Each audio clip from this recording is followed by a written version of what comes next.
It's easy to think conversion therapy is over, but it's just taken on new forms, quieter, but no less damaging. Behind terms like discipleship or healing prayer, the same message is being pushed. Queer and trans people need to be fixed. We sat down with Lucas Wilson to unpack how these practices are still operating and why they're rooted in power, not care. This isn't a relic of the past, it's happening now, and we're here to call it out.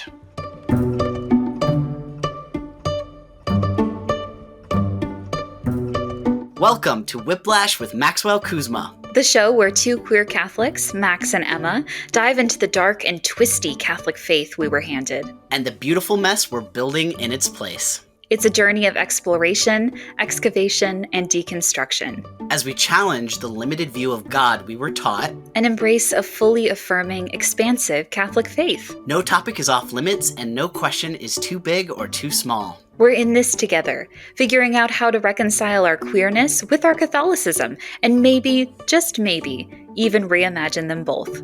So buckle up, folks. You might experience a little whiplash, but we're here for the ride. Let's go!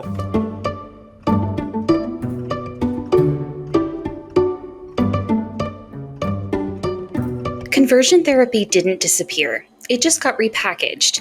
What once looked like shock treatments and ex-gay camps now shows up as biblical counseling or pastoral care. But the goal hasn't changed. To erase queer and trans people by forcing them into a narrow, straight, cisgender mold. And Catholic institutions haven't been bystanders. They've often lent credibility and cover to these harmful practices. I'm Max Kuzma. And I'm Emma Cieslik. In this episode of Whiplash, we talk with scholar and survivor Lucas Wilson about the history of conversion therapy and how it's still quietly operating today.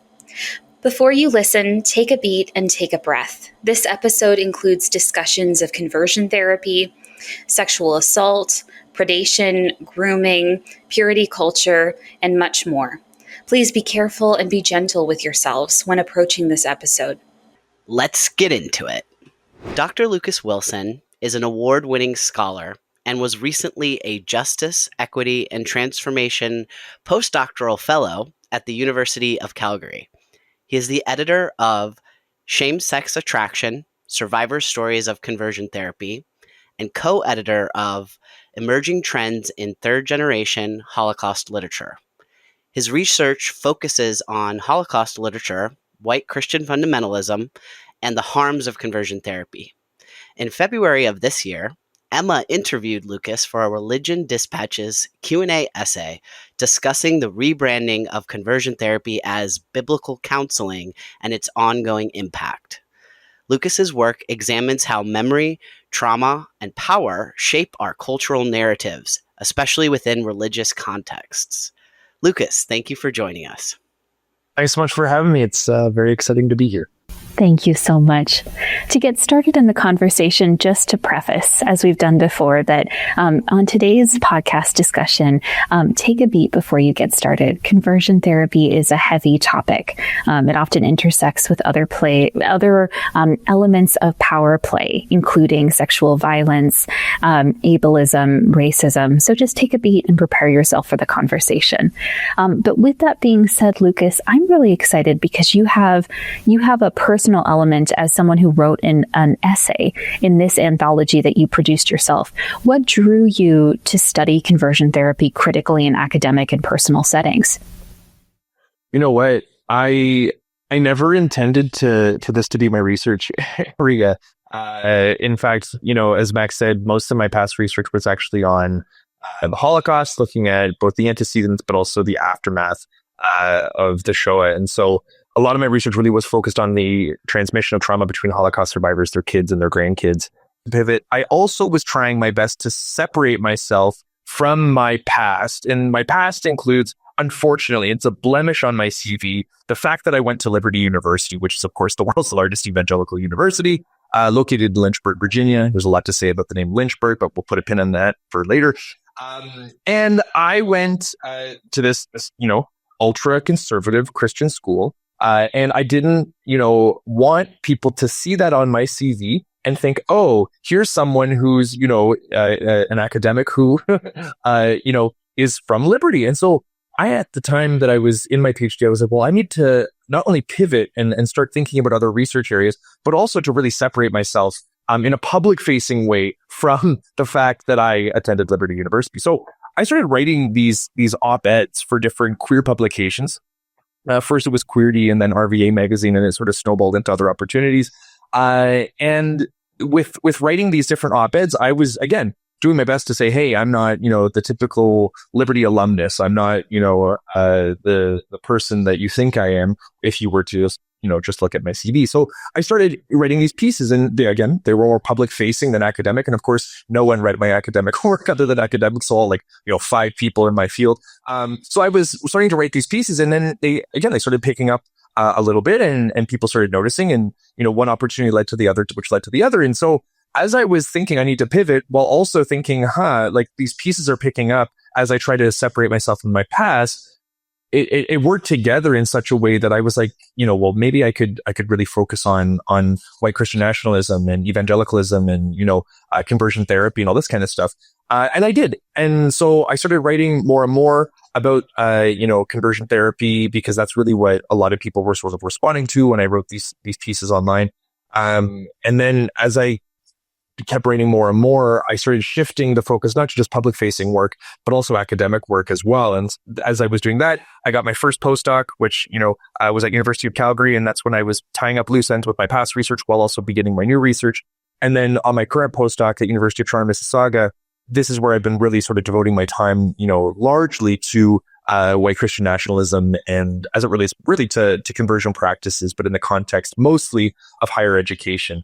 And so that's how I got into what I'm doing. And again, it was never really the intention, but it's where I am now, and it's seemingly working out, at least for now. And let's hope, cross our fingers that it'll work out in the future. But this is the work that I do and how I got into it. Okay, yeah, that actually kind of resonates with me a lot in some ways, even though I'm not an academic, but I also went to an ultra-conservative Catholic university, and I have the same feeling of like, if people see that on my resume, are they going to assume certain things about what I believe or what I stand for? So in my case, it was Franciscan University of Steubenville in Ohio.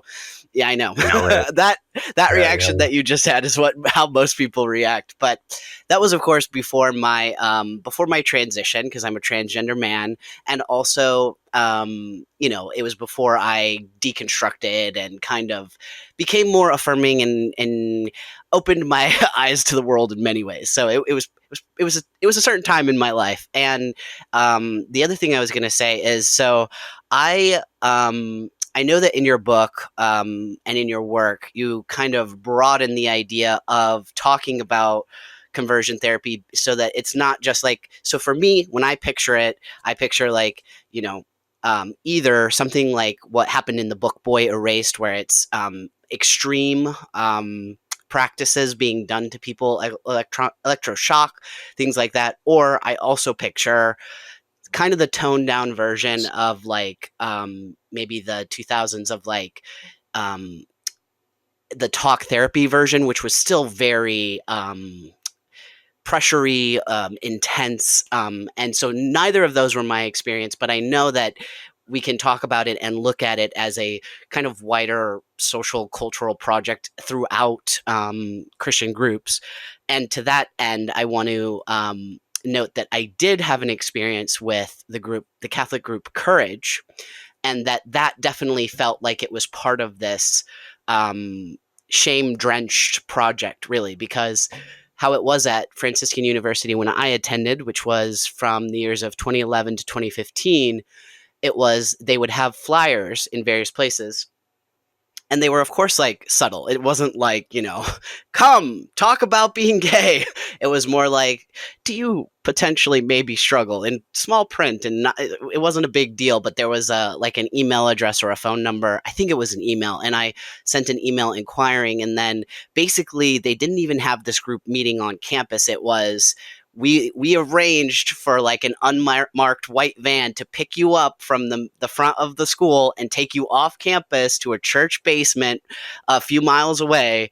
And then in the darkness in that basement, everybody is like sharing and talking. So those were some of my experiences, and so I just related to that part of what you brought up. But yeah, do you want to go into a little bit more of what some conversion practices are? Maybe lay a little groundwork for people who may not know all the extremes or all the options that are there.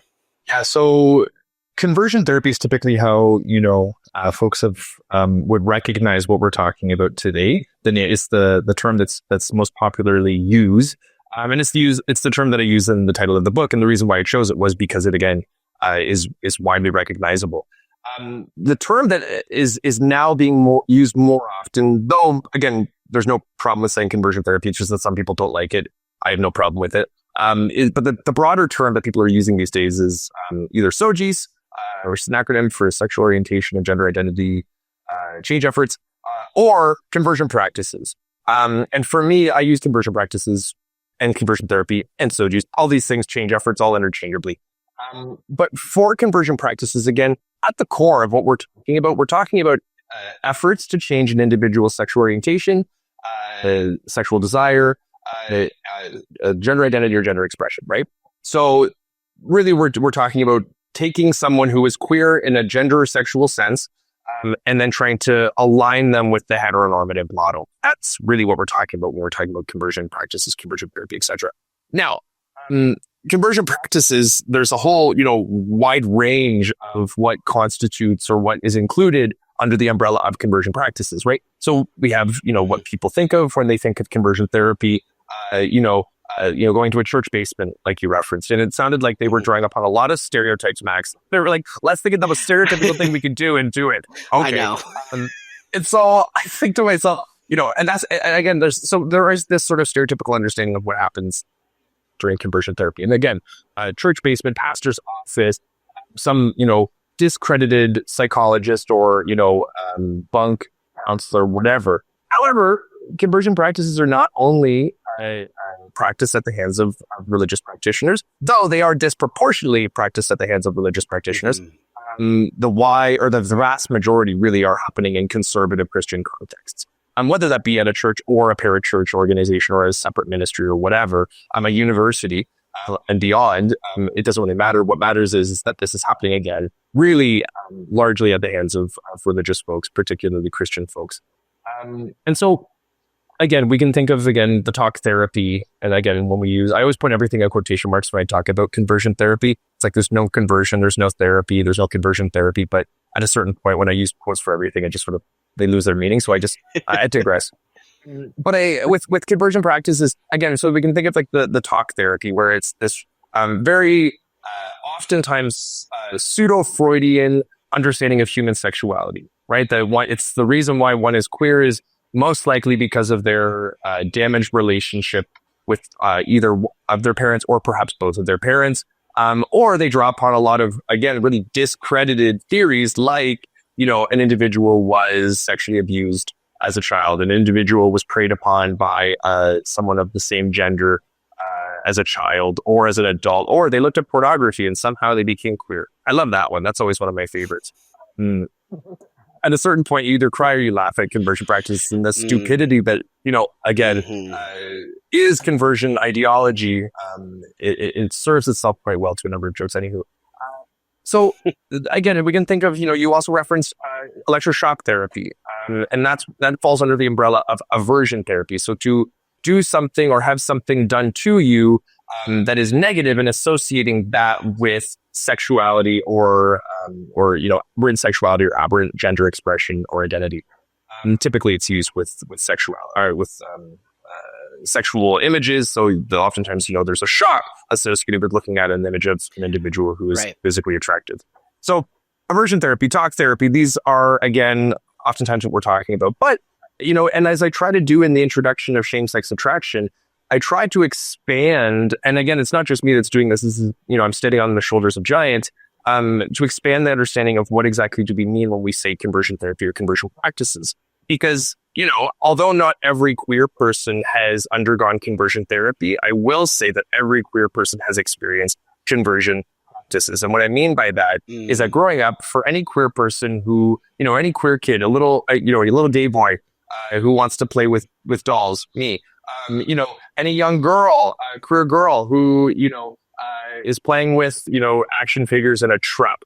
When one's parent or one guardian or one's, I don't know, teacher, whomever, someone who's in a position of authority says to that kid, don't play with that toy, don't walk like that, don't talk like that, don't say that, don't think that, don't whatever.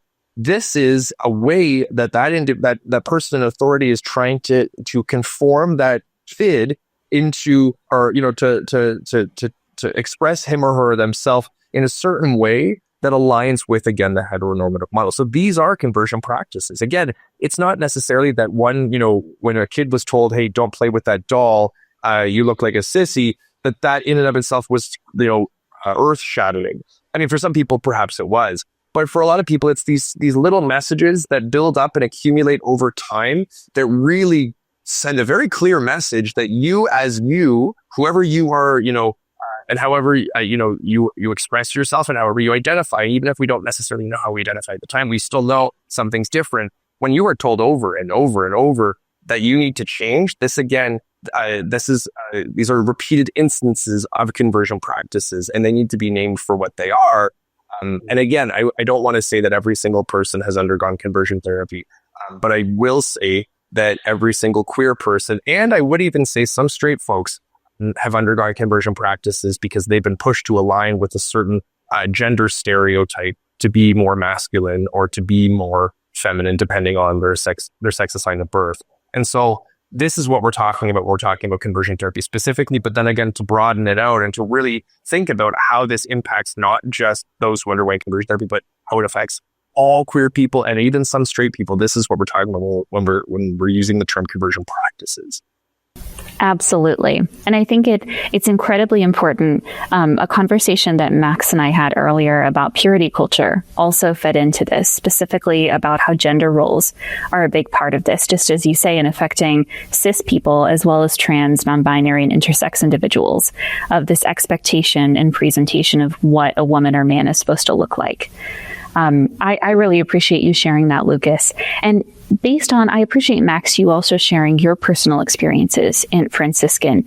Lucas, I was wondering next if you wouldn't mind sharing more about your experiences. So I know in our conversation for Religion Dispatches, you shared a little bit more about what you personally went through, and it's a piece of the anthology that you share. Yeah. So I made the really wise decision to attend Liberty University. Not only an academic powerhouse, but also, a place of diversity, equity, and inclusion. I kid, not at all. Quite the opposite. Those are considered bad words there. So I went to Liberty for my undergrad. I was there from 2008 until 2012. And for the 4 years that I was there, I was in their conversion therapy program. Though, Max, similar to your experience, when I was there, it wasn't like the university was advertising that they practice conversion therapy on campus. They use different language, though. Of course, the programs I went into were definitional conversion therapy. So, I actually knew that Liberty had someone on campus who dealt with, at the time we would have said those who are struggling with same-sex attraction. Now we say big old homosexuals. So I knew that they had this group on campus that was for queer folks. And again, they didn't use this language. This is the language I use now. And when I had gone down to the university to check it out before, as a high school student, I found this out that they had this program. And so for me, I clocked that and was like, okay, when I make my decision on where I'm going to go, this will be a contributing factor for why I attend Liberty, if I attend Liberty. And eventually, of course, I did. And it was a big contributing factor for me because at the time I was an evangelical, and I thought that I had to choose between my faith in God and my sexuality, as if, one can choose. Again, nowadays, I should say, I'm not a person of faith. Like I don't, I'm part of the church. I don't believe in, 99% of what they preach. But at the time I did. And when I was, making my decision, this was a big sort of, motivating factor for why I eventually went. So I went down to Liberty, and it was like 2 weeks into my time there that I met someone on campus just like me. And my big plan, I should say, before I get into this, my big plan before I got there was that I was going to go to Liberty and have my fun with Christian guys, because in high school, I didn't want to give, Jesus a bad name. I didn't want to, be a bad witness for God. So I knew that I always had to be on my best behavior around, my non-Christian friends. And so I thought once I get to Liberty, I can, no, everyone's already a Christian. No one's going to think less of Jesus. So I can go and date Christian guys. And then at the end of it, I can go and do this program, change, become straight, and off to Canada I go with a wife. I don't care who she is, as long as she's a woman. And then, back to Canada I go and live my straight, godly life. Because, and again, like, I was not raised in the church. And so I think I always had one foot in, one foot out. I mean, most of my foot or my feet were in. However, there was that small amount of critical distance that allowed me to think a little bit differently. And I was always sort of a naughty boy. And so I thought, this was my big plan. So I go to Liberty, and I'm there, and, I'm on the hunt. I'm trying to find, where are the other guys like me? And it didn't take long. And it wasn't even like I was actually, pursuing this guy, but this guy on my dorm, who was one of my dorm's spiritual life directors. Every dorm at Liberty had 2 RAs, 2 spiritual life directors, a bunch of prayer leaders, and then the rest of us plebeians who weren't, spiritual enough to be on student leadership. And so I was there one day. I was making my lofted bed. I was standing on my dresser, and I was in just my tidy whities. All of a sudden I hear from behind me, like, "Hey, Luke," and I turn around, and it was one of my spiritual life directors. And I was like, "Oh, hey, what's going on?" So and so. And, we start chatting, and he's like, "Nice underwear." And I was like, "Oh, what the heck? Okay. Thanks. What?" And by the end of it, he said, "What are you doing this weekend?" And I said, "Probably hanging out with you." I'm thinking, like, am I flirting? Like, I'd never done this before, right? And so sure enough, he was flirting. And sure enough, when we hung out that Friday, it turned into more. And I always, hazard to say that it was like a romantic encounter. Romance was not necessarily a defining feature of what happened that night. Because the next morning, when sort of the evangelical guilt, kicked in, he refused to talk to me from that point forward. He actually did talk to me like years later, or like a year later, and was trying to like get back. And I was like, "What the heck? No." And I had like the foresight to say, like, no chance in hell. Now we're like not friends, but we follow each other on social media, so we're fine now. But to rewind, get back into Liberty, I'm there. I'm excommunicated by my spiritual life director, and I'm so sad, right? Like, I was just devastated over the fact that this guy wouldn't talk to me. Because again, it's like the first, sexual encounter I ever had, and I had no understanding of how to navigate it. Like, you can obviously, guess that like even there was no such thing as like evangelical sex ed. And even in high school, I went to a public high school, even that sex ed, I mean, it was not oriented to queer kids, even though I went to Rosedale High School of the Arts and like half my class was gay. We just didn't talk about the things that we most likely should have. So I had no idea how to sort of, again, navigate this. I didn't know what to do. I would just go cry in the parking lot every night until I eventually wrote a poem. Like every gay teenager, before me, I decided I was going to write a poem. And my friend one time, he knew that something was wrong, but I told him, I said, "I can't tell you what happened between me and my SLD, my spiritual life director." He said, "Well, why not? Why can't you tell me what happened?" I said, "Well, you would judge me. Like, just trust me, it wouldn't be good." And he was like, "What the hell? What could you possibly have done that's going to make me judge you?" And I was like, "Just don't worry about it." I said, "However, I did write a poem about it." And me being the performative little, queer that I am, I was like, "I'll read it to you if you want." I read him the poem. And afterwards, I could tell that he said, he goes, "I think I know what the poem's about." And every time he and I would ever talk about anything sexual, it was funny. Like, I only realized this, of course, afterwards. But I noticed then that his lips started quivering. He always had these funny lips because they look like my grandma's lips. Her lips always quiver whenever she said anything. But I just noticed, I was like, his lips are quivering. What the heck is going on? So he goes, "I think I know what you're talking about." I said, "Oh, shoot, my cover's been blown." He knows and I'm gay. And then by the end of the conversation, we sort of fumbled out that, I struggle with same-sex attraction. Oh, I struggle with same-sex attraction. So we came out to each other that night. But I didn't really want to burden him with the knowledge and the sort of like what was going on between me and my SLD. I didn't want to have to like put all that on him and that emotional baggage for him to carry. So I decided that, okay, I'm going to fast track my plan. The big plan that was, again, I was going to have my fun with Christian guys. I had my fun. It was like all of maybe half a night. So I was like, well, that obviously didn't work out. Maybe this is, God's message for I need to stop or I need to change or whatever now. So I fast tracked my plan and I went and met with the conversion therapist on campus. His name is Pastor Dane Emmerich. And he's, as one would only expect, not licensed, has no credentials, but apparently was able to be a pastor on campus at Liberty. Again, not that their standards are all that high, but that's that. So this man, Pastor Dane Emmerich, he and I met over the span of my 4 years. In the beginning, it was again very pseudo-Freudian. I mean, it was always pseudo-Freudian, but it was sort of initiated with our meetings were initiated by him asking me a lot of very detailed questions about my like sexual proclivities and like who I was attracted to, what did I masturbate to, what kind of porn did I like, which looking back, you're like, why are you so interested, Dane? But I think we know the answer to that now. But at the time, I answered all these really highly invasive questions. And then answered a lot of questions about my relationship to my mom, to my dad, and all this kind of stuff. And, the narrative fit, my situation half fit the narrative. The narrative for, young gay men, according to conversion therapists, is that they have an overbearing mother, which I absolutely did. Cheryl is a wild ride, and she certainly was overbearing. The other part was that I have an absentee or emotionally distant or abusive father, which I didn't. My dad, Keith, was amazing. He was just this like, hippity-dippity, pot-smoking, record store owning, eventually social worker. He was just the man. Wrote a book on Bob Dylan. He was a good guy. And so my relationship with him didn't fit the narrative. But again, you should never really look for consistency with evangelicals or conservatives more broadly. But at the time, again, I was, an impressionable teen looking for answers, looking for someone who could help me, thinking that this person could. And so that's how we began our meetings with, doing some sort of like inventory of my relationship to my family and also to my brother, my parents, and also to my brothers and sister and beyond. And from there, we had weekly meetings. And so the meetings really entailed us talking about an assigned text. My text was Growth into Manhood, Resuming the Journey by Alan Medinger.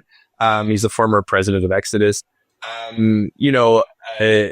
So we would talk about this assigned text. We would read scripture together. We would pray together. He always prayed for me, which I think is quite telling, that he was the one interceding on my behalf, not me, talking directly to God. And within Protestant traditions, you're supposed to be able to just like directly talk. Anyway, so that didn't matter though for him. And so, there were these aspects. And then we would also have, a weekly check-in about my slip-ups and my victories. Slip-ups were moments that I gave into temptation. Victories were where I, ran from temptation. And so these were really the defining features of my time with him. We also, there was also a very weird tactile aspect. Now looking back, like thinking about like, why the hell was he so touchy-feely? Again, I think we know the answer to this now. But at the time, he would always begin and he would also always end our meetings with big bear hugs. And I always sort of chalked it up to him, trying to show me or demonstrate good touch, bad touch, like in such like an infantilizing gesture. But that's what I thought he was doing. And then there was also, whenever he prayed, he would always put his hand either on my shoulder or on my leg. And I was talking with another friend who went and met with him while he was at Liberty. And he was saying that, the way he described the hand and the leg was that it was never so far down that you didn't notice it, or like that you didn't notice it. And it was never too far up that you said like, hey, don't do that. But at the same time, though, like evangelicals are primed to have no personal boundaries. Mm-hmm. And so even if it had been like way up, close to my waist, I would have probably said nothing, because I would have been like, well, he's in charge. He's, a position of authority, or in a position of authority. And so so there was that as well. And, I described this to people. I say, this is what I went through when I was at Liberty. And a lot of people in a very weird gesture say like, that doesn't sound so bad. And you're like, thanks for telling me about my experience. Isn't that cute? But the other part of it is that I think that to get into like really for me, the violence of conversion therapy, it wasn't so much in the moment. Like in the moment, like again, looking back to this, we're all like wildly damaging messages that were being sent and then reinforced and reinforced and reinforced. However, for me, I think that the main, again, when I think about the violence of my experience in conversion therapy, it really was what happened after the fact. Because at Liberty, I was within the Liberty bubble, right? Like I was there on campus, everyone's drinking the Kool-Aid, we're all in this together. And Dane, every single time we would meet, would reinforce the message that you're doing the right thing, you're on the right track, keep your eyes focused on Jesus, and you'll find victory in Christ. If you keep doing this and, run the race, all will be well, and God will be on, God's throne, and, you'll find a woman one day, whoever that unicorn of a woman was. I never found her. News or spoiler alert. But that was the narrative. And so for me, once I left the Liberty bubble and, separated myself from this community and this like sacred canopy that defined my time at Liberty, I started to realize that things weren't changing. Surprise, surprise. And when I realized things weren't changing, but I still had the theology that God is perfect and God wants me to change. And when I wasn't changing, that was when I was like, wait a second. Okay, if God's perfect, God wants me to change, and I'm not changing. If God's perfect, the problem's not God. The problem's me, right? And when you see yourself as a problem, that's of course a problem. And so that's really where the guilt shifted and changed from guilt into shame. And we think about guilt as, I've done one discrete action that's bad. You're in a court of law, you get, slapped on the wrist, you go to jail for a day for stealing that chocolate bar, and then off you go. You're not a bad person. You just did something bad, at least in the eyes of the court. Shame is not where you've done one thing, just done one thing bad. It's that you yourself are bad, right? That you yourself are dirty, are tarnished, are, disgusting.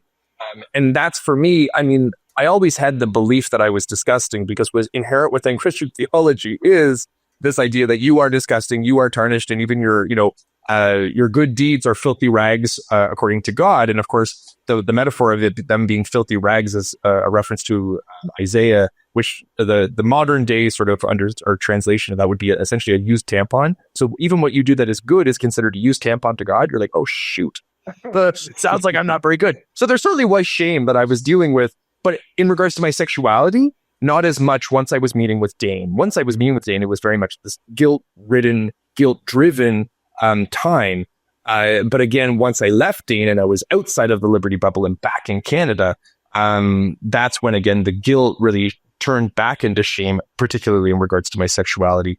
And again, the shame compounded into a lot of really, negative self-estimations and feelings. And so that for me is really where I situate or pinpoint the violence of conversion therapy for me. And that really was in the aftermath, not as much as when I was in Dane's office. Definitely. I'm hearing so many themes that stand out, not just in the particulars of what you experienced, but kind of zooming out a little bit, like kind of talking about how the erasure of personal boundaries with somebody who's in authority over you, giving authority to people who don't deserve it or who aren't credentialed, who aren't experts, who don't know what they're talking about. And also this ongoing project of conforming people to a standard. And of course, as in the shame and the guilt, seeing yourself as the problem. So I think here I'm also seeing it's kind of like the zooming out maybe, or like the foundation of all of this is how is Christianity being presented to us? Is this a faith where it is about, the actions of Jesus with love your neighbor? I know I always come back to this and I feel sometimes like I'm beating a broken drum or something. But the truth is there is a way of presenting Christianity where it does conform more to actual ideals of, love and openness and acceptance and actually modeling yourself on Jesus versus these very fundamentalist Christian nationalist projects that include things like conversion therapy. And I say all that to build to the question of, can you talk a little bit more about the history of conversion therapy in the United States more broadly? Yeah, so if we are to talk about the history of conversion practice in U.S., we go back to the 1800s. Around the turn or like the mid 19th century, we all of a sudden have vocabulary to talk about human sexuality in a more nuanced way, which is that the words heterosexual and homosexual come into the modern lexicon. Right. So up until that point, there was not this conception of a fixed identity of an individual being either, homosexual or heterosexual. And when we fast forward, over the decades from, around the 1850s onwards, when all of a sudden, when you have language come into being, people start playing with that language, people start exploring that language and theorizing about, what the language is representing. And so they're thinking, okay, what exactly is a homosexual? What exactly is a heterosexual? And where does this come from? Right. I think it's a question, maybe not a question that could be answered. And certainly, we still are slurs trying to figure out where our sexuality comes from and sort of the origins of it. But at the time, these are the early years of people trying to figure it out. And so there are all these theories about human sexuality that are proliferating, right? We get Freud and then, some post-Freudian theories, and we get a bunch of, graspings or efforts to understand human sexuality, which again, like people who are in gender and sexuality studies today are still trying to figure these things out. Again, I don't think anyone's really figured much out, but here we are. We're still, wrestling and trying to figure it out. And so when we fast forward into, the 1900s, we get all the way up to, again, we're sort of like doing like a very fast and dirty overview. When we hit 1952, I believe, the DSM-1 is published. And so in there, homosexuality is identified as a mental illness. And again, even before this, people were thinking and theorizing about homosexuality as a mental illness. Before even having, language to name homosexuality, thing like the idea of like a sodomite, which was not the same as what we would say is, a homosexual. This was considered, this was seen in a pejorative light. And so once we have, homosexuality within the DSM listed as a mental illness, it is now in some ways, what's the word? Let me think for a quick second. My brain is apparently off. It's legitimated as a mental illness, right? And when something's codified in a document like the DSM, it gains legitimacy. It's again, there's credibility lent to the idea that this really is, a pathology. So, with this idea that homosexuality is not just, bad, but also now a mental illness, people are trying to quote unquote treat it. They're trying to cure it, right? And so there are all these different, again, theories that are proliferating. This is really when, around this time and beyond, people start thinking about abuse being the cause of homosexuality. They're thinking about an overbearing mother being the cause of homosexuality for, again, young boys. And then people are starting to not just theorize about it, but they're also trying to treat it. Right. And so then we see the rise of, electroshock therapy and other quote unquote therapies that are trying to fix people of their aberrant sexualities. Now, we fast forward to the 1970s. Once we get to the 1970s, this is where Jesus comes in. This is where Christians really, change the narrative, or at least start putting together different narratives that ultimately become the ex-gay movement. So early 70s, we find the first Christian ministries start popping up over in California. And with these different Christian ministries, they decide that, after a few years, they're like, let's have a meeting. And they meet together again in California. And this is where this delegate or these delegates on this sort of like group of ministries, quote unquote, meet. And they decide that they're going to form this network, and it's going to be called Exodus. Of course, for those who know anything about, conversion therapy or conversion practice in the US, Exodus became the world's largest international ex-gay ministry. So 1976 is when Exodus forms. And then again, really at the time in the 70s, the narrative was not so much drawing upon the medical or psychiatric or psychological literature. It was really sticking within itself and staying within itself, where it was saying that this is a spiritual sickness. This is something that, it's a sin problem, not as much as a medical or a psychological problem. Well, then we get to the 80s. Once we hit the 80s, this is where, quote unquote, Christian, researchers, if we could be so generous with the term to refer to these folks as researchers, but these are where these folks come in and they start peddling the narrative that, again, it's not just the sin issue, but it's also the psychological issue.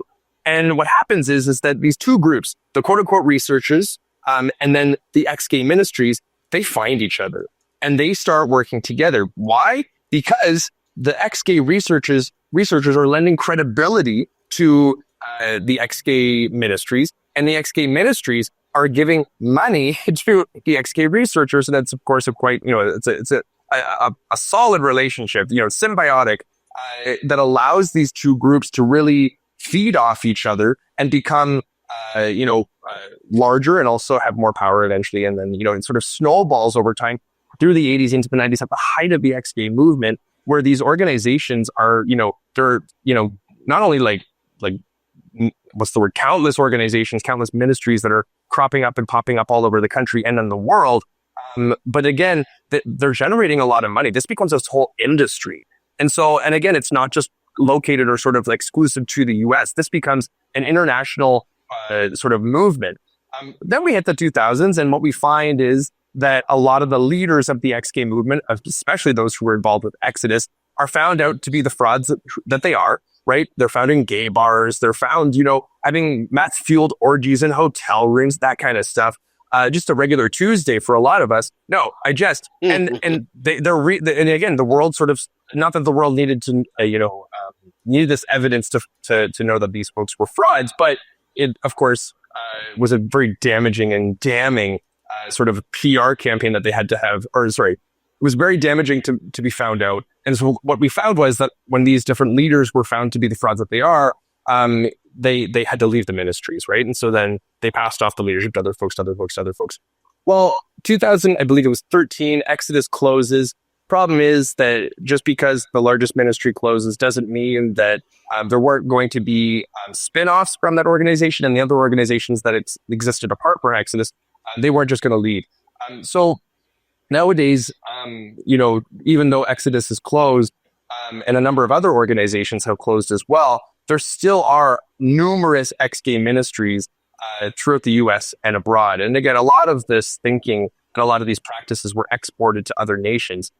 But if we're thinking within the US, perhaps the largest ex-gay quote-unquote organization is the Changed Movement, based out of Redding, California, out of Bethel. Bethel's this weird church / band / school / all these different ministries under the umbrella of Bethel. But they have, if you're interested to look them up, they're on Instagram as the Changed Movement. And again, it's just this really they're peddling the same narratives. It's just packaged a little bit differently. And of course, they're not referring to themselves as conversion therapists or as conversion therapy organizations. They know the optics of that. They know that that's not a good look. So these organizations are really, again, doing the same dirty work, just with new language and new dog whistles. For those of us who have for those of us who have our ears to the ground, know what they're saying when they're, saying, pastoral counseling or compassion for LGBTQ. And they don't actually ever say compassion for, pardon me, they don't often say compassion for LGBTQ people. They just say compassion for LGBTQ. Right. I love it. It just shows how little anyway, I'll be quiet. The Change Movement really is the biggest organization at this point. So for anyone who's interested, check them out. They're just wild. Absolutely. And I think what you speak to in your personal experience and in this history is how for many different Christian denominations, from Protestantism and evangelical Christianity to Catholicism, there's a lot of the same narratives and the same programming that's used consistently. Building on that, how have you seen throughout your research, throughout creating this anthology, conversion therapy manifest in Catholic circles within Catholicism? You know what? The Catholics. Those gosh darn Catholics. And when I was an evangelical, we were always taught that Catholics weren't Christians. Yeah. I love that. Yeah, it's they're idol worshippers. They're off there doing their own thing with all their icons. The statues. They have the St. Anthony's in their backyards. That's it. It's all the icons, and those were idols, and we had to steer clear of Catholics. So with Catholics, I mean, in the collection itself, there's one story that comes from a Catholic context. I think that actually is it. The rest are Protestant, or one's from what the author describes as a Chinese cult. And then there's one other, there's an Orthodox Jewish story, and then there's also one from secular families. Anyway, but with the Catholic context, I mean, I think that what we find is that like you said, there are just numerous parallels. I don't even know if I can speak intelligently to the differences between Protestant and Catholic conversion practices, simply because I don't think there are many differences. And I could be wrong, and anyone out there who wants to correct me, please do. I'd rather know than continue to peddle lies. But from my understanding, Catholic ministries who practice conversion therapy are drawing upon a lot of the same narratives. They're drawing upon what researchers refer to as conversion ideology, right? Which is, again, that aberrant sexualities and genders are sinful. They are the result of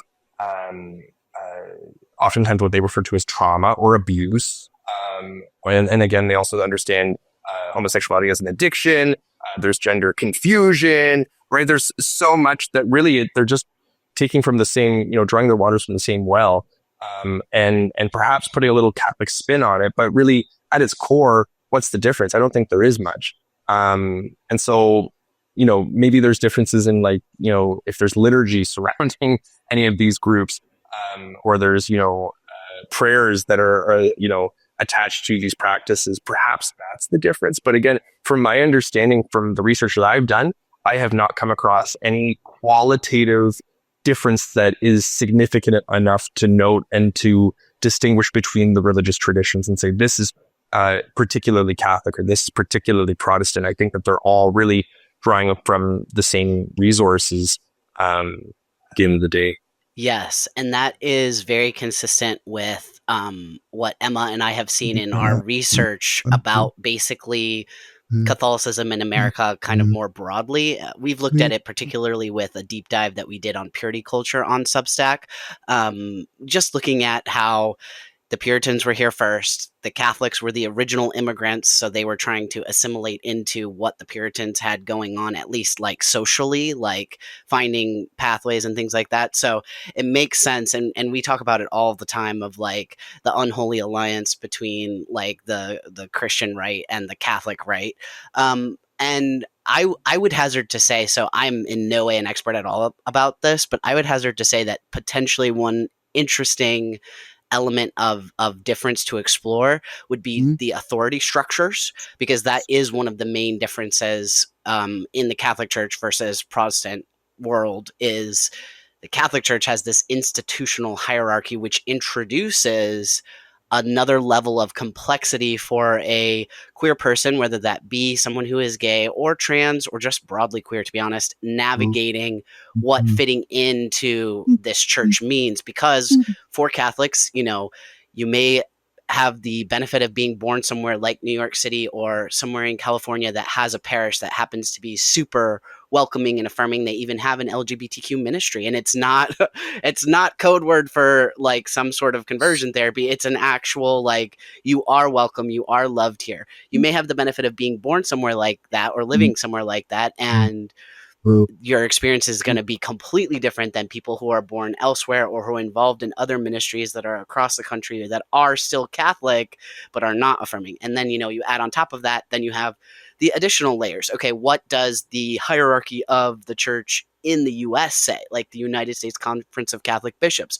Where are they putting their time? Where are they putting their money? What type of documents are they gathering together to release and talk about? And then, of course, keeps going another level up. And then what are the cardinals doing? What is the outcome of the synod that Pope Francis was so passionate about creating and making space for? And then what is the actual Pope saying? What does the Catechism say? Sorry, I had to go deep on that because I do think that those differences are very fascinating in seeing how those things like play out for people.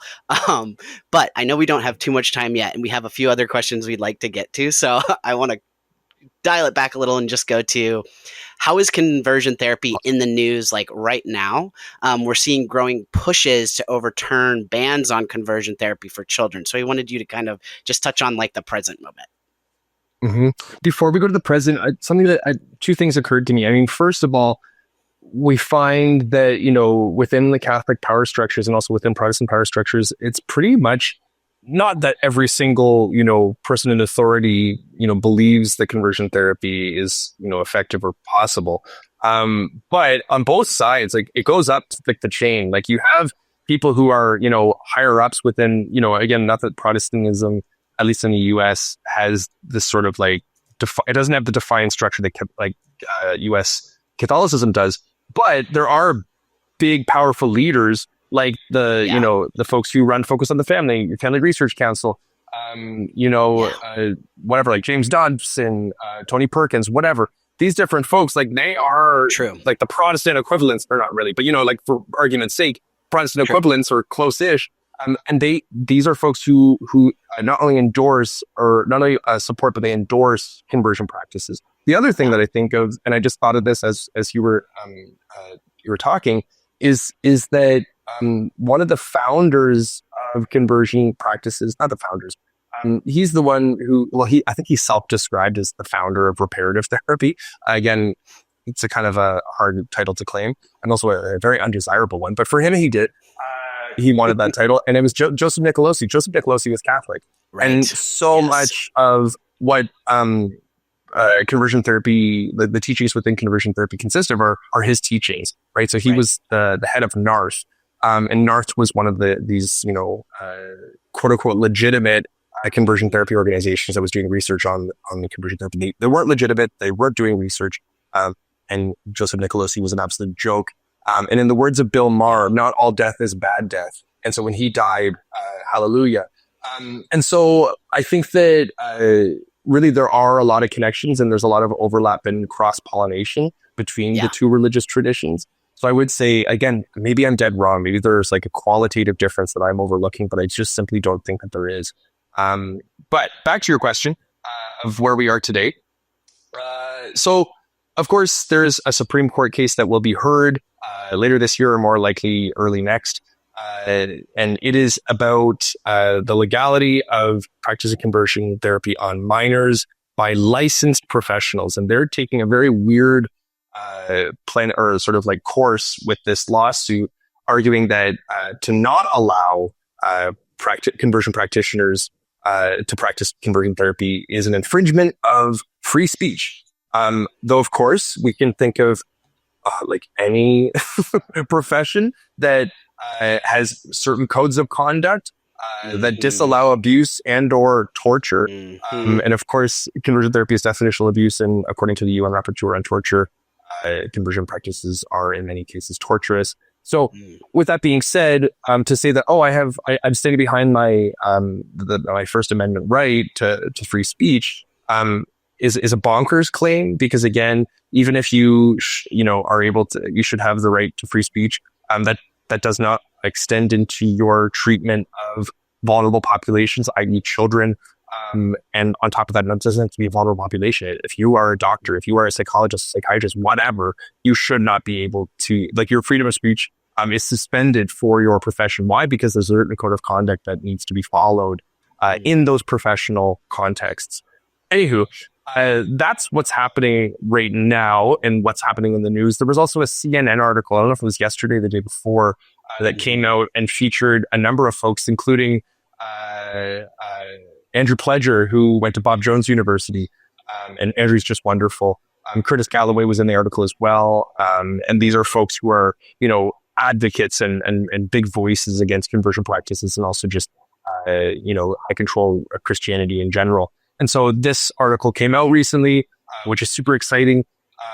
And it's, again, I think that a number of reporters and, a number of, authors are trying to raise awareness about conversion practices and the state of affairs right now. The problem is that the Supreme Court is stacked a certain way. So the outcome of the Supreme Court case is not likely to be favorable for, gender and sexual minorities.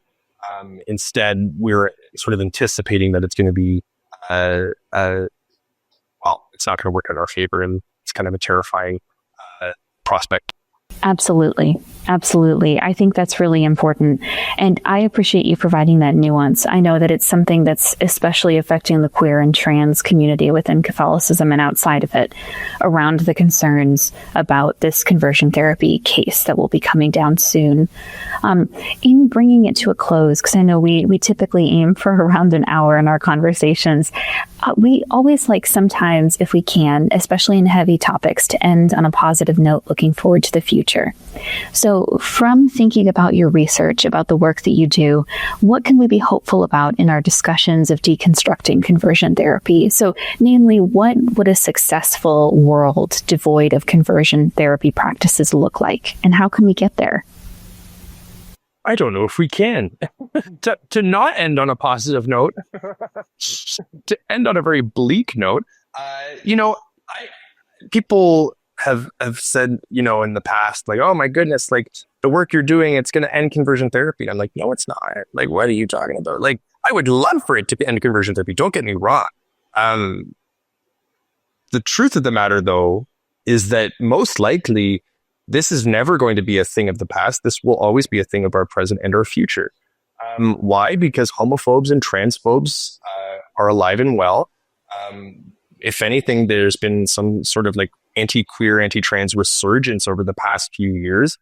There's been, a doubling down of homophobic and transphobic thinking, theology, practices, policies, legislation, right? Like there's so much that offers us not just pause, but forces us to be scared, right? I think that there's good reasons for that. However, I also think that, eventually we're not going to be able to just sort of withstand or continue in this vein. I think eventually there's got to be, something, the dam's going to break.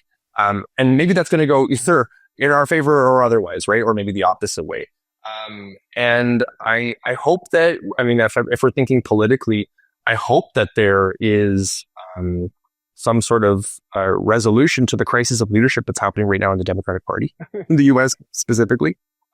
I think but that's not just in the U.S. I think if we're thinking about in Canada, where I'm from, we have, our new prime minister, but for the Progressive Party, which is the NDP in Canada, there's not really a leader who stands out as someone who's going to take us forward. And I think that for whatever, so if we are talking politically, we need, leadership that's really going to respond well and adequately to the current concerns, the current threats to queer rights, trans rights, and ultimately democracy in broader strokes. But I think that what I do take sort of, I find to be helpful and perhaps hopeful is the number of people who are deconstructing, who are rejecting the faith, whether that be of the Catholic or Protestant variety, it doesn't really matter. And speaking out against faith traditions who have historically and currently, ravaged queer communities and also who are currently ravaging queer communities. And so I think that there is something there. I think that the shift in religiosity in the US specifically is hopeful. And I'm not saying that all religion is bad. However, what I will say is inherent to Christian theology is colonization. And Emma, you and I talked about that in our Q&A interview. And that what we're saying there is that, the Great Commission to go out and make disciples of Jesus is to make self-similar followers, right? It's not to celebrate diversity. It's not to celebrate difference. It's to make everything the same and to colonize everything that is out there, whether it be culture, religion, politics, whatever, to look like evangelicals, to look like white Christian nationalists, right? And it's this effort to completely homogenize society and make everything in the image of them. And so I think that is something that is terrifying. But again, I think that we're starting to see different voices and different people rise up and push against these narratives, which is phenomenal. And I'm excited about that. I just temper that with, I think, a measure of realism, which is that we're also seeing, again, terrifying trends in the rise of homophobia and transphobia, whether it be religiously motivated or otherwise. We're seeing it, and it's something that needs to be addressed. And so I don't really end on a positive note. I do, however, end on a realistic note with a measure of humor, simply because either we cry or we laugh as we push that rock up the hill. And so in a Sisyphean spirit, I say we got this, but I don't really know necessarily if we do, but we're going to keep trying. I think that's important. And it's important sometimes just to be realistic and upfront about what these experiences are and what progress we can expect. I think one of the most important parts of your work is that you're focused on naming and calling out that these practices exist. And just as you said, Max, at the beginning of this podcast, it's not just about typical associations of conversion therapy with electroshock therapy, severe physical and emotionally harmful therapy. Conversion practices are a form of colonization that affect queer and trans people in everyday experiences, in their loved ones, in public settings, in their families, in their communities. We have all gone through some type of conversion practice in how it manifests. So having the tools and the language as you do in your anthology and in the research that you do to call out and identify that is critical for people to deconstruct their experiences. Coming to a close in our conversation, I want to just say thank you, Lucas, for your time and for the work that you do. I think it's incredibly important. One thing that resonated to me as you were talking and bringing our conversation to a close was that for Catholics, I think one of those breaking the dam moments for us was Dear Alana. So specifically the podcast that talked about a young Catholic woman who died by suicide because of experiences with purity culture, conversion therapy, intense homophobia from within the Catholic community. So for many people, it was a moment of reckoning of what conversion therapy is. And also that conversion therapy, just as you mentioned, is alive and well within Catholicism, within mainstream Christianity today. And as Max questioned, which I think is really important, there is a growing shift to talk about and motivate overturning some of these bans of conversion therapy for minors, especially when we're going to see this year in the United States. So more than anything, thinking about and having these conversations and naming these things is important. Even just as we talked about, Max and I, before this conversation, sometimes I feel like it's difficult to claim that we were part of conversion practices, because I think the sensational and important aspect of really harmful therapies, physical and emotional violence, often becomes the most recognizable forms of it. But for so many of us, some of the most damaging and harmful ways are small. Death by a thousand cuts. We have an essay that will be released this Friday from Theo, who we spoke with this past Monday on the podcast as well, about how so many of those things are small moments of disconnect and dissonance and dysphoria that are motivated by people that reinforce harmful gender roles that are just as harmful as some of these large-scale moments of violence. So I appreciate all the work that you're doing, and also realistically looking forward to the hope that we have for the future, but also what this will look like and what we can aim for in our push for overcoming and calling out conversion practices.